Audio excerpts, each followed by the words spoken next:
है। तब उसने उसकी बात मान ली और यीशु बपतिस्मा लेकर पानी में से ऊपर आया और देखो उसके लिए आकाश खुल गया और उसने परमेश्वर की आत्मा को कबूतर के समान उतरते और अपने ऊपर आते देखा। और देखो यह आकाशवाणी हुई, यह मेरा प्रिय पुत्र है जिससे मैं अत्यंत प्रसन्न हूँ। देखिए, प्रभु यीशु मसीह ने उस धार्मिकता को पूरा किया, हमारा एग्जाम्पल बन गया, हमारे लिए एक मॉडल, एक एग्जाम्पल बन गया, ताकि हम उसको फॉलो करें। जबकि उसको बपतिस्मा की आवश्यकता नहीं थी, वास्तव में उसको मन फिराने की आवश्यकता थोड़ी थी, उसको विश्वास करने और मन फिराने की आवश्यकता नहीं थी, क्योंकि ये तो मन फिराव का बपतिस्मा दे रहा था यूहन्ना।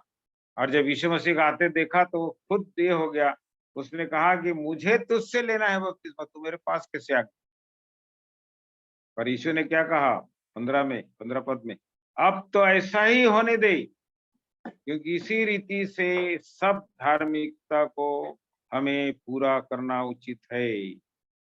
अर्थात यीशु मसीह ने बपतिस्मा लेकर धार्मिकता पूरी कर किया। अर्थात बपतिस्मा लेना धार्मिकता पूरी करना है, बपतिस्मा लेना परमेश्वर को सच्चा मानना है, बपतिस्मा लेना धार्मिकता पूरी करना है, और बपतिस्मा नहीं लेना परमेश्वर के अभिप्राय और मनसा को टालना है। और बपतिस्मा लेकर यीशु ने हमें उदाहरण और आदर्श दिया कि उसके फॉलोअर्स, उसके अनुयायी, उसके चेले उसी प्रकार से बपतिस्मा लें। ये एक उदाहरण हमारे सामने यीशु मसीह ने प्रस्तुत कर बपतिस्मा लेकर।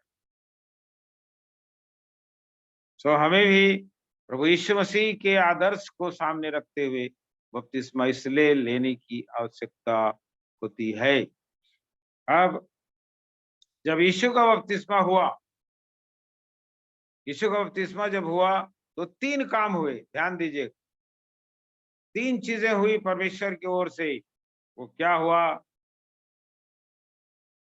16 पद में लिखा है, और यीशु बपतिस्मा लेकर तुरंत पानी में से ऊपर आया। सीधा लिखा है में से, पानी के अंदर से, इसको याद रखिएगा। पानी के अंदर गया था, उसके बाद जब ऊपर आया तो देखो उसके लिए आकाश खुल गया। 3 काम हुए। आकाश खुला, आकाश अर्थात स्वर्ग में, हेवन लिखा हुआ है इंग्लिश में, हेवन ओपन, स्काई ओपन नहीं लिखा है, हेवन। हेवन को, स्वर्ग को हिंदी ट्रांसलेशन में कई बार आकाश से ट्रांसलेशन, आकाश शब्द से ट्रांसलेशन कर दिया गया है, लेकिन एक्चुअल में हेवन। पहला काम हुआ, स्वर्ग खुला। दूसरा काम हुआ, बपतिस्मा से परमेश्वर का आत्मा उतरा, कबूतर की नहीं, और उसके ऊपर ठहर गया। और तीसरा काम हुआ, आकाशवाणी हुई, यह मेरा प्रिय पुत्र है जिससे मैं अत्यंत प्रसन्न हूं। सुन लीजिए, हर बपतिस्मा में ये 3 काम होना है।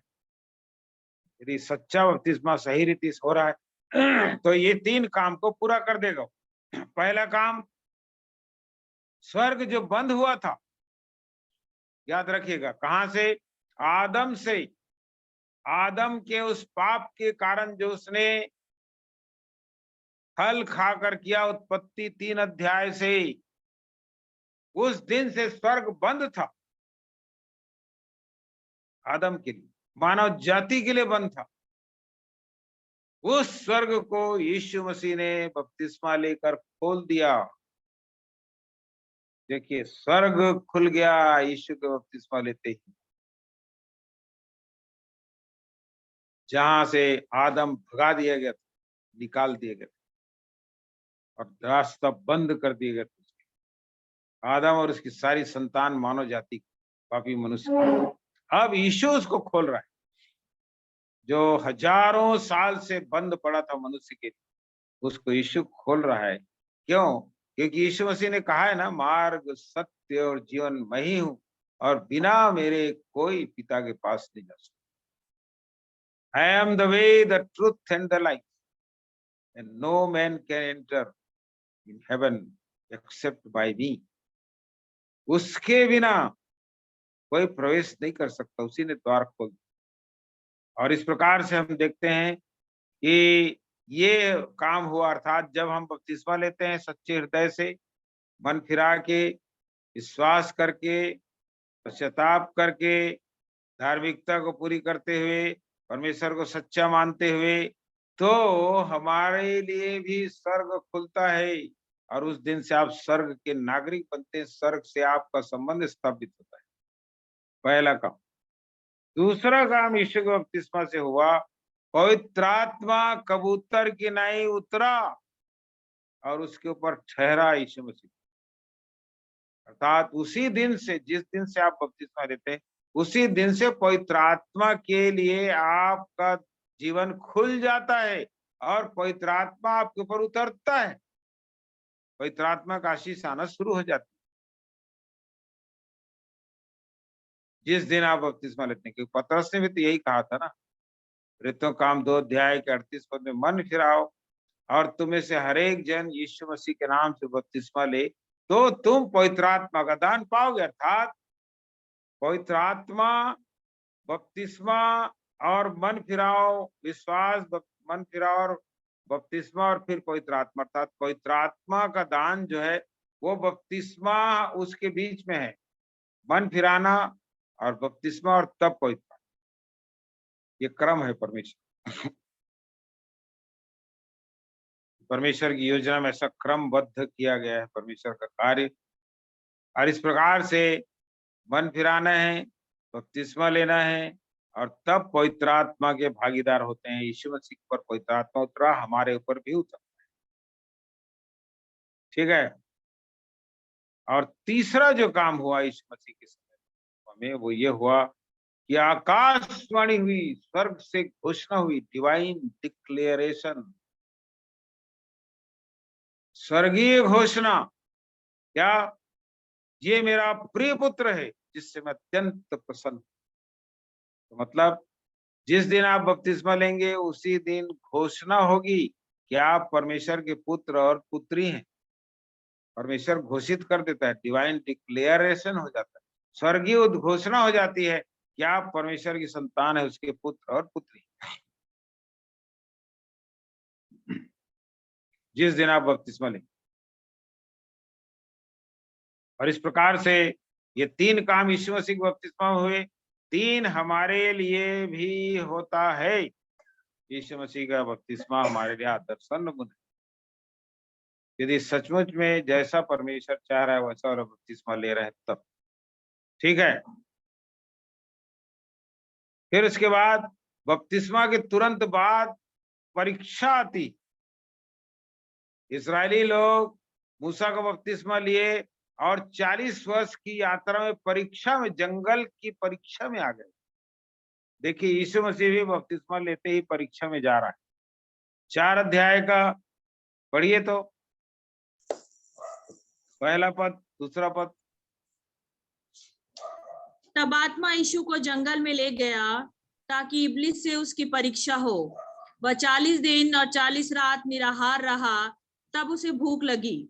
तब परखने वाले ने पास आकर उससे कहा, यदि तू परमेश्वर का पुत्र है तो कह दे कि ये पत्थर रोटियां बन जाए।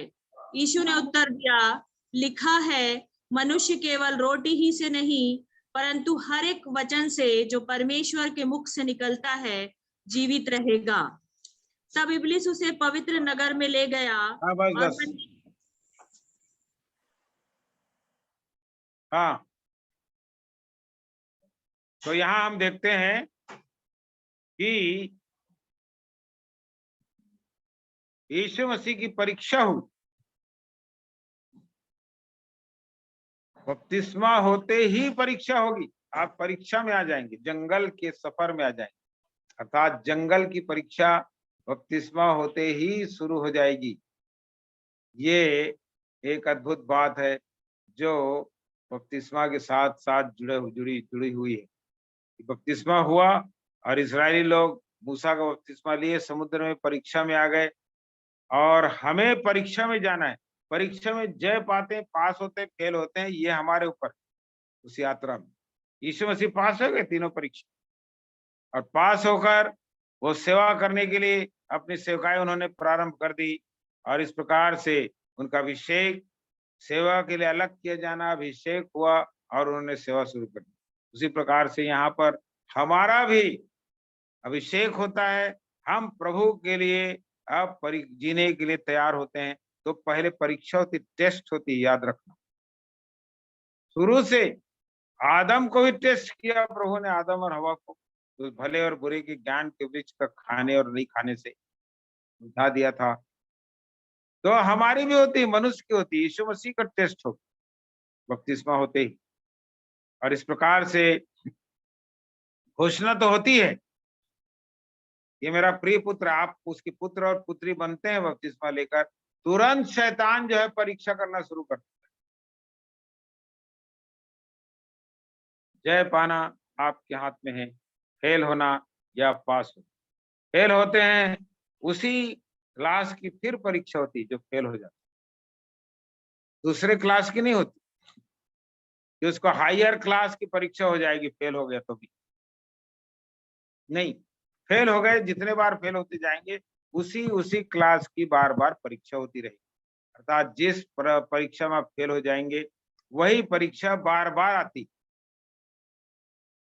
जैसे मान लीजिए कि आपके घर में बच्चे हैं और बच्चे लोग कांच का बर्तन या चीनी का बर्तन, कप इत्यादि लेकर आ रहे हैं और अचानक से गिर के टूट गया उनके हाथ से। अब आपने उनको झापड़ मारा या गुस्सा हुए चिल्लाए, डांटे, तो परीक्षा में आप फेल हो गए। फिर दूसरे दिन टूटने वाला है क्योंकि आप फेल हो रहे हैं पास होते तक। फिर डांटेंगे, चिल्लाएंगे, फिर तीसरे दिन टूटने वाला है क्योंकि वही परीक्षा होती रहेगी जब तक पास न हो जाएंगे। और जिस दिन आप बोल देंगे चलो कोई बात, नो प्रॉब्लम, उस दिन आप पास हो गए। और पास हो गए तो दूसरे दिन से, उसके बाद के दिन से बर्तन टूटना बंद हो जाएगा। देख लीजिए आपके घर में, फर्क के देखिए, क्योंकि आप फेल होते जाएंगे, बार बार टूटेगा, पास हो जाएंगे बंद हो जाएगा। फेल और पास की बात है। और इसलिए परीक्षा में हमें पास होते जाना है, तब हम आगे बढ़ते चले जाएंगे। अब ये दूसरा जो है, ये भी मन फिरा का बपतिस्मा है, ये यूहन्ना ने जो शुरू किया था। अब उसके बाद है विश्वासियों का बपतिस्मा, जो कि प्रेरितों काम 2 अध्याय और उसके 37-38 पद से शुरू हो रहा है। पढ़िए तो, प्रेरितों काम, जहां पर पहली कलीसिया का जन्मदिन है, वो पिंतेकुस्त का दिन, जिस दिन पवित्र आत्मा उतरा था, और उस दिन लोगों के हृदय छिद गए। फिर लोगों ने बपतिस्मा लिया, वहीं से बपतिस्मा का कार्य शुरू हुआ और कलीसिया बनना शुरू हुआ। प्रेरितों काम 2 अध्याय, ये है विश्वासियों का बपतिस्मा। जब पिंतेकुस्त का दिन आया तो वे सब 2 अध्याय का 37 पद। तब सुनने वालों के हृदय छिद गए और वे पतरस और शेष प्रेरितों से पूछने लगे, हे भाइयों, हम क्या करें? पतरस ने उनसे कहा, मन फिराओ और तुम में से हर एक अपने अपने पापों की क्षमा के लिए यीशु मसीह के नाम से बपतिस्मा ले, तो तुम पवित्र आत्मा का दान पाओगे।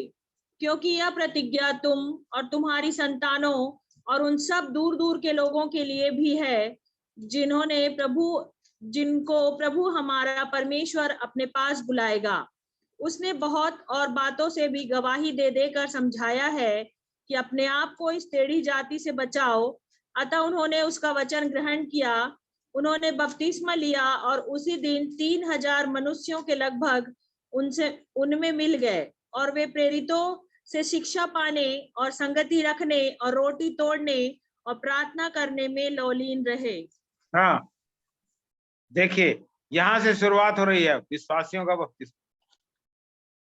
यूहन्ना का बपतिस्मा खत्म हो गया अब इसके बाद, और अब विश्वासियों का, कलीसिया का बपतिस्मा शुरू हो रहा है, प्रभु यीशु मसीह के लोगों का।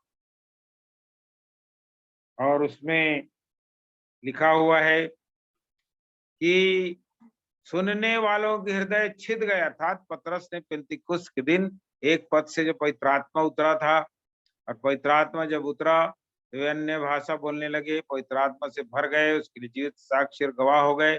और पतरस ने प्रचार करना शुरू कर दिया बोल्डली, हियाव के साथ, हिम्मत के साथ, और एक लंबा प्रचार किया उसने।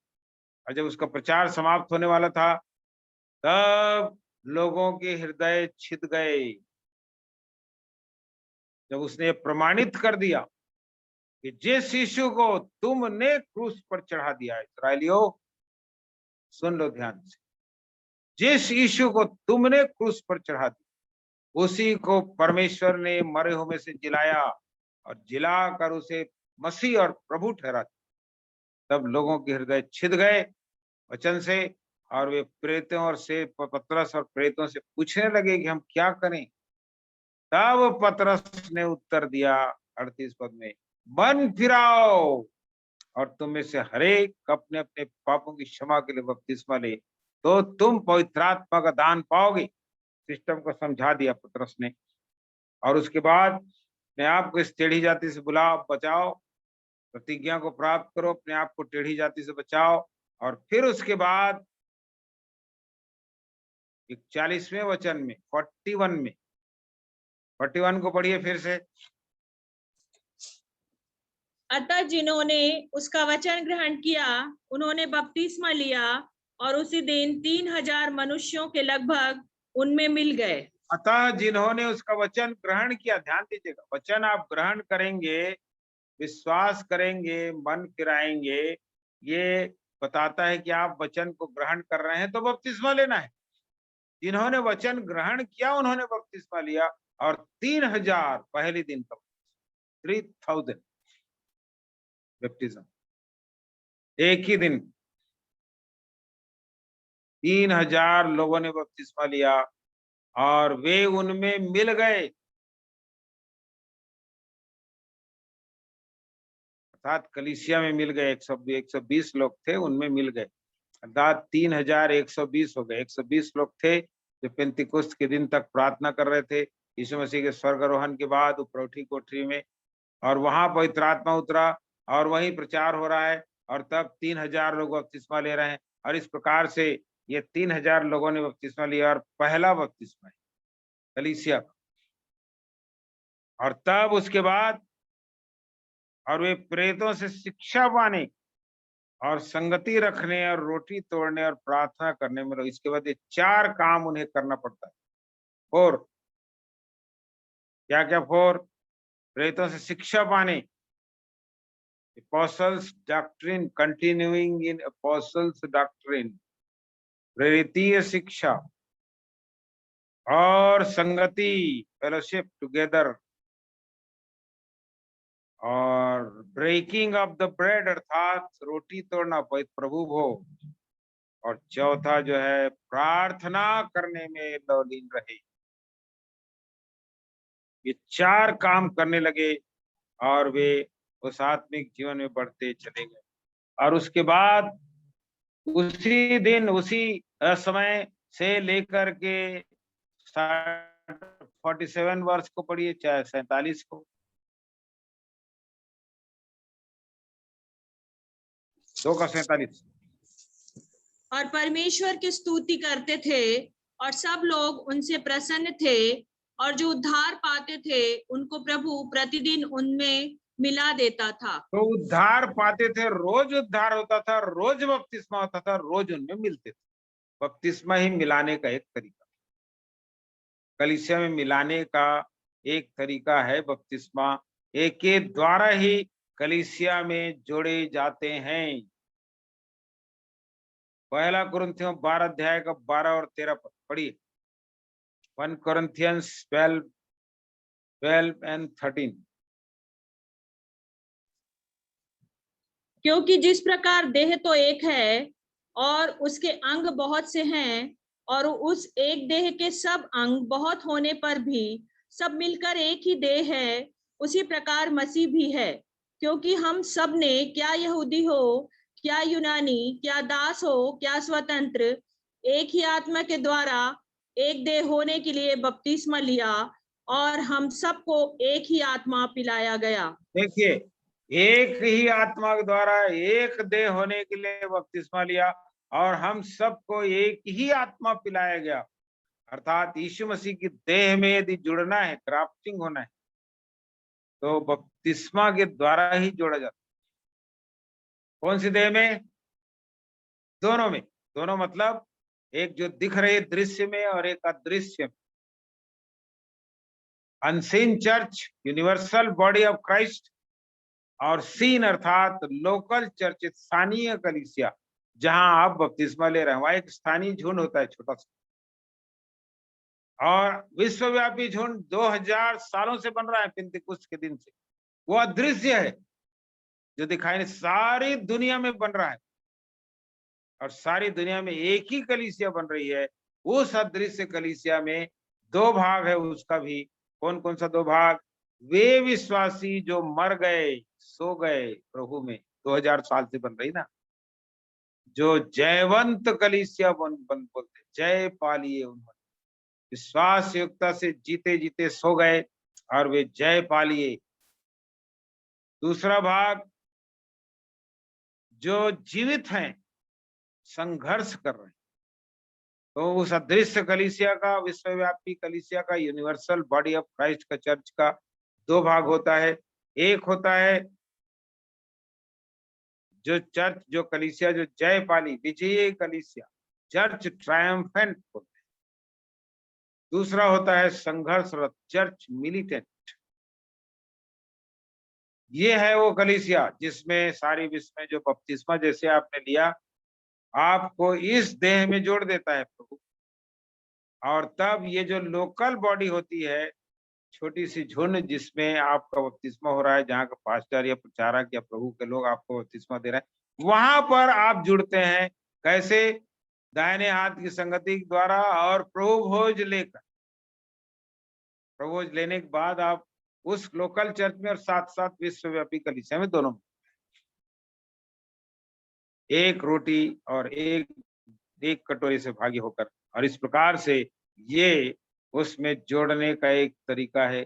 बपतिस्मा ही उसकी देह में जोड़ता है। यही एक तरीका है यीशु मसीह की देह में जोड़ने का या जुड़ने का, बपतिस्मा के द्वारा।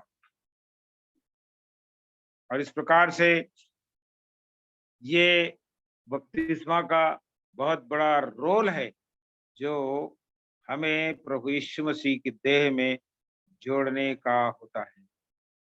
एक और बात बता के फिर इसके बाद आज का यहीं पर समाप्ति, तो चलेगा भी विषय बपतिस्मा वाला। कल और स्पष्ट हो जाएगा, एकदम साफ स्पष्ट। देखते हैं कब तक चलता है, तो कल और इसको स्पष्ट कर देंगे। जो लोग लेने वाले हैं, जो लोग तैयार हो रहे हैं, जो मन फिराए हैं, पश्चाताप किए हैं, प्रभु यीशु ग्रहण किए हैं, जिन्होंने बपतिस्मा नहीं लिया है, वो लोग भी ध्यान से सुनते जाइए, क्योंकि लेना ही है। मसीह की देह में नहीं जुड़ेंगे तो आप बादलों पर उठाए नहीं जाएंगे, क्योंकि उसके देह में नहीं रहेंगे तो कैसे उठेंगे। और इसलिए हमें उसकी देह में जुड़ने के लिए बपतिस्मा लेना, मतलब आपको आज्ञाकारिता, उसकी देह में जुड़ने का समय मिल रहा है ना, इसलिए आपको आज्ञाकारी भी बनना है। यीशु मसीह का आदर्श और नमूना का पालन करना है जो उसने। एक और अंतिम बात आज के लिए, वो ये कि बपतिस्मा जो है वो भीतर में जो काम हुआ है, हृदय परिवर्तन अंदर जो दिख नहीं रहा है, उसका बाह्य प्रगटीकरण, भीतरी परिवर्तन का बाह्य प्रगटीकरण है। जो अंदर में परिवर्तन हुआ है उसको बाहरी रूप से आप दर्शाते हैं कि हाँ, मेरे जीवन में परिवर्तन हो गया है और मैंने यीशु मसीह को अपना उद्धारकर्ता ग्रहण कर लिया है। द इनर चेंज जो हुआ है, this is the outer confession of the inner change which has been taken place।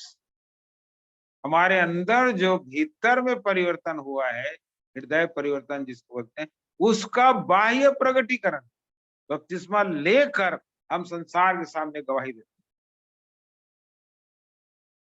बपतिस्मा नहीं लेकर परमेश्वर की मनसा को टाल देते हैं। बपतिस्मा लेकर उसे सच्चा मान लेते हैं, बपतिस्मा लेकर अपने भीतरी जीवन के परिवर्तन को दर्शाते हैं, उसकी गवाही देते हैं और बपतिस्मा लेकर धार्मिकता को पूरा कर देते हैं। बपतिस्मा लेकर हम मन फिराए हैं, हमने विश्वास किया है, हमें यीशु मसीह को अपना उद्धारकर्ता और प्रभु ग्रहण किया, इस बात को प्रकट कर देते हैं। ये एक बड़ी गवाही है बपतिस्मा जो है।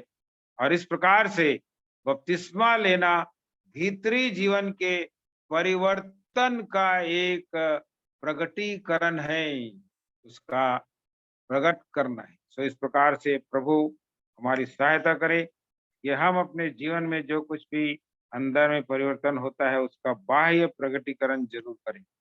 तो प्रभु आपको आशीष देवे, सहायता करे। आज के लिए इतना ही बहुत, क्योंकि समय हो गया है। जय मसीह की। प्रभु आपके साथ हो और इसको हम और सीखते चले जाएंगे धीरे धीरे, और कल उसके और असली चीज में आ